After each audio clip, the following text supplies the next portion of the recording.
Chairman Peoples Party Bilawal Bhutto Zardari की फिर नून league पर तीर अंदाजी। नवाज शरीफ से वोट को इज्जत देने का मुतालबा कर दिया। प्रेस कॉन्फ्रेंस में बोले, मियां साहब इंतजामिया की मदद की बजाय अपने नजरिए पर इलेक्शन लड़ें। मियां साहब का जलसा जिस तरह कराया गया उससे अच्छा तासुर नहीं बना।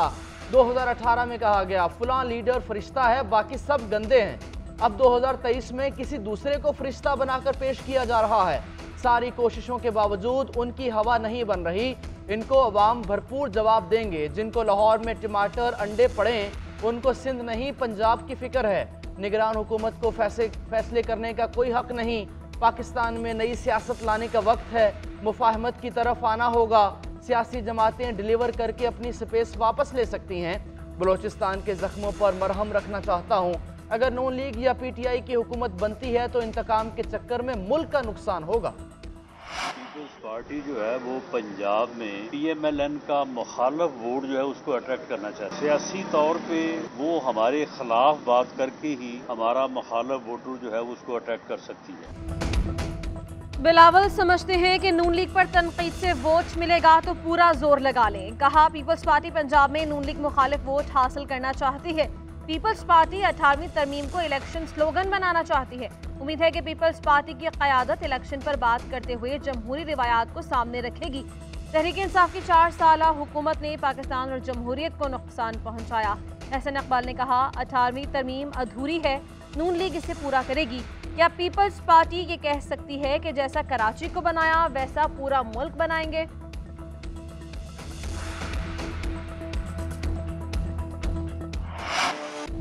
तब्दीली आ नहीं रही, तब्दीली आ गई है। पीटीआई की चेयरमैनशिप में तब्दीली। बैरिस्टर गौहर अली पीटीआई के चेयरमैन बन गए।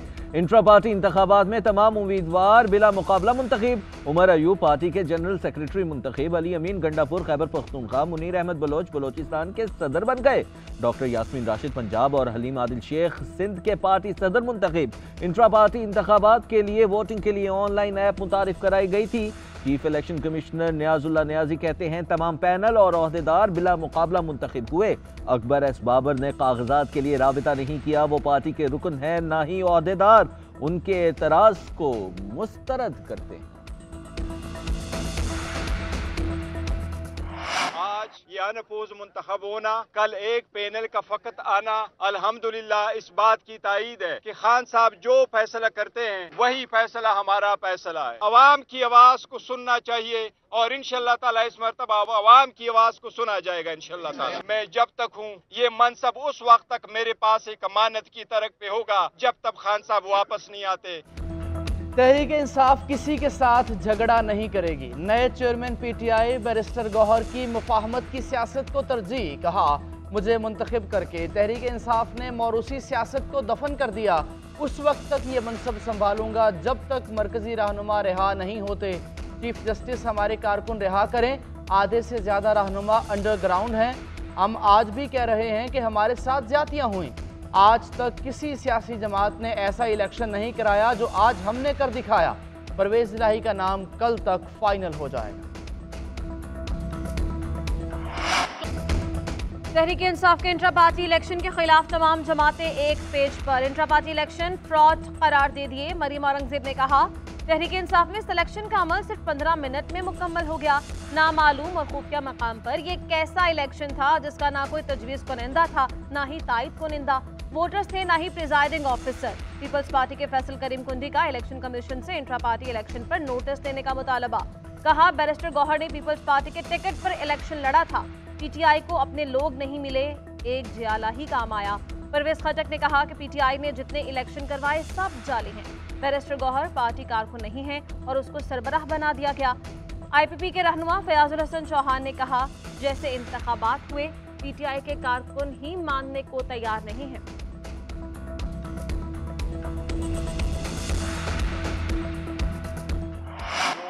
तमाम तहफ़्फ़ुज़ात थे कि ये पार्टी का इलेक्शन नहीं होने जा रहा, ये महज एक सिलेक्शन है और वो आज साबित हो गया। दुनिया की तारीख में शायद पहली दफा इसको ये नाम दिया गया इलेक्शन का, जबकि ना वोटर लिस्ट थी, ना वर्कर्स को मौका दिया गया कि वो कागजात नामजदगी जमा कराते और फिर उसकी स्क्रूटनी होती। अकबर एस बाबर का पीटीआई के इंट्रा पार्टी इलेक्शंस चैलेंज करने का ऐलान। प्रेस कॉन्फ्रेंस में बोले, ये इलेक्शन नहीं सिलेक्शन हुआ है, फ्रॉड और ड्रामा हुआ, हमारे बुनियादी हुकूक को पामाल किया क्या। पीटीआई के आईन की भी खिलाफ वर्जी हुई, वर्कर्स को कागजात नामजदगी जमा कराने का मौका ही नहीं दिया गया। उधर पिलडॉट के सरबराह अहमद बिलाल महबूब पीटीआई के इंट्रा पार्टी इंतखाबात पर हैरान। कहते हैं अकबर एस बाबर को पूरा मौका दिया जाना चाहिए था, वोटर लिस्ट फराहम नहीं की गई।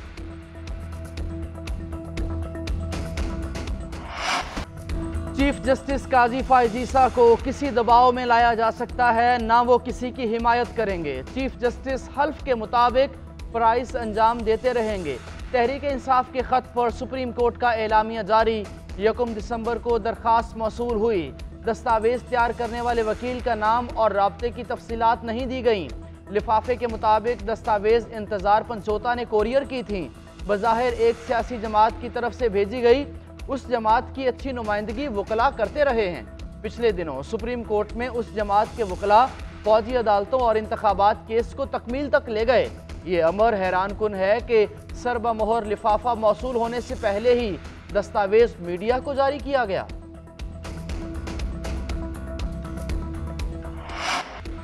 सरबराह पीटीआई और शाह महमूद के खिलाफ अडियाला जेल में साइफर केस का ट्रायल। शाह महमूद कुरैशी की सदर ममलिकत को अदालत तलब करने की इस्तदा। मौक़िफ़ इख्तियार किया कि ऑफिशियल सीक्रेट एक्ट के तरमीमी कानून से सदर पाकिस्तान भी इनकारी हैं। गुजारिश है कि सदर को अदालत तलब किया जाए, वो हलफ देकर बताएं कि उन्होंने ये तरमीम मंजूर की या नहीं। अदालत ने रिमार्क्स दिए कि आप और सरबराह पीटीआई का ट्रायल अलग नहीं हो सकता, ये केस इंटरलिंक है। केस 4 दिसंबर तक मुलतवी। जज अबू अल हसना जुल्करनैन ने तहरीरी हुक्मनामे में कहा, सरबराह पीटीआई और शाह महमूद कुरैशी को मीडिया की मौजूदगी में बोलने की इजाज़त दी गई। वकील की अदम मौजूदगी के बायस आर्टिकल 10A की दरखास्त पर दलाइल नहीं हो सके। परवेज इलाही और मुनीस इलाही के खिलाफ करप्शन रेफरेंस एहतसाब अदालत में दायर। नैब ने गुजरात ठेकों में मुबैना किकबैक्स और रिश्वत की तहकीकात मुकम्मल कर दी। 1 अरब 23 करोड़ रुपए से जायद किकबैक्स लेने का इल्जाम। नैब हुकाम का कहना है कि परवेज इलाही ने अपने ओहदे का नाजायज इस्तेमाल किया और रिश्वत वसूल की। गुजरात के लिए गैर कानूनी तौर पर 116 स्कीम्स मंजूर कराई।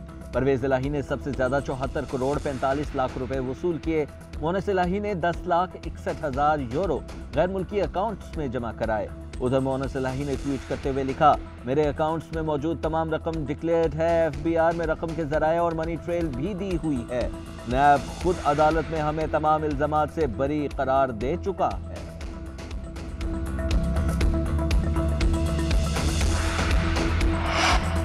तहरीक इंसाफ के रहनुमा असद कैसर जमानत पर रिहाई के बाद एक बार फिर से गिरफ्तार। पुलिस ने असद कैसर को सेंट्रल जेल मर्दान से हिरासत में लिया।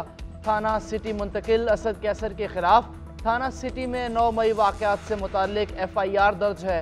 PTI रहनुमा शहजाद अकबर को सिविल अदालत ने इश्तिहारी करार दे दिया। शहजाद अकबर के खिलाफ इस्लामाबाद के थाना सेक्रेटेरिएट में फ्रॉड और दीगर दफात के तहत मुकदमा दर्ज है। फ़लस्तीन और हमास का नाम लेना गुनाह बन गया। उम्मत मुस्लिमा के मसले पर भी हुकूमत मसलहत का शिकार है। मौलाना फजलुर रहमान का बहावलपुर में जलसे से खिताब। बोले, पाकिस्तान में यहूदी एजेंट जेल में है, हमने उनके मंसूबे को शिकस्त दी। 15 साल पहले इस साजिश को पहचान लिया था और चेहरा बेनकाब किया। आज PTI दर बदर है, बिलों में घुस रहे हैं लेकिन इनको जगह नहीं मिल रही। मजीद बोले, मियाँ नवाज शरीफ और इसाक डार सब माहिर मुआशियात हैं, लेकिन जब तक अल्लाह की मदद नहीं होगी तब तक कुछ नहीं होगा। नून लीग ने दानियाल अजीज को बयानात पर शोकॉज नोटिस जारी कर दिया। 7 रोज में जवाब तलब। नून लीग के पार्लिमानी बोर्ड इजलास में दानियाल अजीज के बयानात का सख्ती से नोटिस लिया गया। नवाज शरीफ ने सरगोधा डिवीजन के उम्मीदवारों का इंटरव्यू भी लिया। पार्लिमानी बोर्ड ने पार्टी के मुश्किल वक्त में साथ देने वाले उम्मीदवारों को तरजीह देने का इंदिया दिया। एहसन इकबाल ने मीडिया से गुफ्तगू में कहा, नून लीग इलेक्शन के लिए संजीदा कोशिशें शुरू कर चुकी है। 5 दिसंबर से 19 दिसंबर तक उम्मीदवारों के इंटरव्यूज होंगे। राना सनाउल्लाह ने कहा, जहां हमारा कारकुन इलेक्शन लड़ने की सलाहियत रखता है वहां इलेक्टेबल का ऑप्शन ज़ेरे गौर नहीं। पार्लिमानी बोर्ड का दूसरा इजलास 4 दिसंबर को होगा। रावलपिंडी डिवीजन के उम्मीदवारों के इंटरव्यूज किए जाएंगे।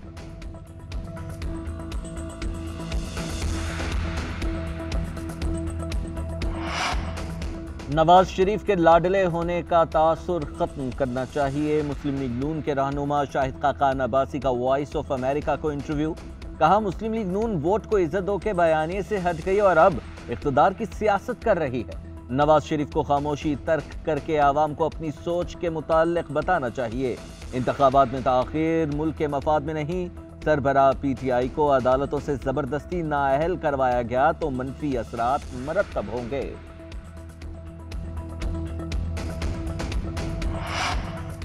MQM की जानिब से कराची के जिला शर्की में जलसा जारी। मरकजी क़यादत और कारकुनों की बड़ी तादाद शरीक हुई। फारूक सत्तार का जलसे से खिताब, बोले MQM के अलावा कोई पाकिस्तान के स्टेटस को नहीं तोड़ सकता। दूसरी जानिब MQM के कल 2 अहम इजलास तलब। कानूनी माहिरीन की मीटिंग और पार्टी का जनरल वर्कर्स इजलास होगा। नून लीग के साथ सीट एडजस्टमेंट के हवाले से होने वाली पेशरफ्त से आगाह किया जाएगा। इलेक्शन कमीशन से 4 दिसंबर को मुलाकात के हवाले से मुशावरत की जाएगी। ज़राए के मुताबिक MQM का मुतालबात हल न होने पर अदालतों में जाने का भी इम्कान है। PCB का यू टर्न, सलमान बट को चीफ सेलेक्टर की कंसल्टेंट कमेटी से निकाल दिया। वहाब रियाज कहते हैं, सलमान बट को रखने का फैसला मेरा था और उसको हटाने का फैसला भी मेरा, कोई दबाव नहीं है। सलमान के साथ मेरी दोस्ती है, उसको गलत रंग दिया जा रहा था। दुनिया में बहुत मिसालें हैं, जिसने सजा पूरी कर ली वो अपने बोर्ड के लिए काम करता है। सलमान बट ने डोमेस्टिक क्रिकेट में बहुत काम किया है और वो बहुत करीब से लड़कों को जानते हैं। मजीद कहा, 1 जनवरी से असद शफीक भी बोर्ड में जिम्मेदारी संभालेंगे।